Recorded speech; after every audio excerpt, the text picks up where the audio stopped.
अब एक नज़र दिलचस्प और अजीब खबरनामे पर। बहरे ओकियानूस को पहली दफ़ा अबूर करने वाली अमरीकी खातून पायलट एमिलिया एयरहर्ट के चमड़े का हेलमेट $8,25,000 14 करोड़ पाकिस्तानी रुपए में नीलाम हो गया। अमरीकी मीडिया की रिपोर्ट्स के मुताबिक एमिलिया एयरहर्ट ने यह कारनामा सन 1928 में अंजाम दिया था। इस दौरान उन्होंने चमड़े का हेलमेट पहना था, लेकिन बदकिस्मती से वो अमेरिका में मदाहों के हुजूम में खो गया था।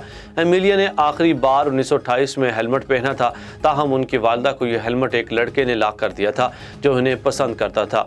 उन्होंने बताया कि मुझे इस चमड़े के हेलमेट को असल साबित करने में कई साल लगे, ताहम सारी कानूनी रुकावटों को अबूर करके मैंने इसकी नीलामी करने का फैसला किया।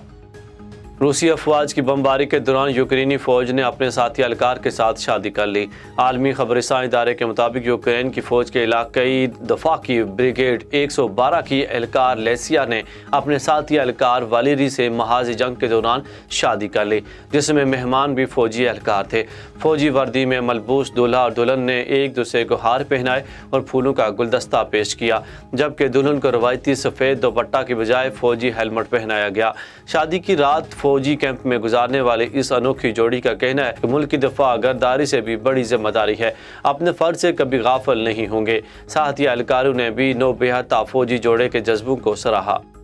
यूक्रेन में मुकीम गरी कुमार नामी भारतीय डॉक्टर ने अपने पालतू जानवरों ब्लैक पैंथर और जगवार जंगली बिल्लियों के बगैर मुल्क छोड़ने से साफ इनकार कर दिया है। गैर मुल्की खबरसां इदारे की रिपोर्ट के मुताबिक भारत की रियासत आंध्र प्रदेश से ताल्लुक़ रखने वाला शहरी गरी कुमार 15 साल कबल तिब की आला तालीम हासिल करने यूक्रेन गया, जहां इसने पढ़ाई मुकम्मल की और यूक्रेनी रीजन डोनबास में रहाइश इख्तियार करते हुए बहसीत डॉक्टर अपनी खिदमात फराहम करने लगा।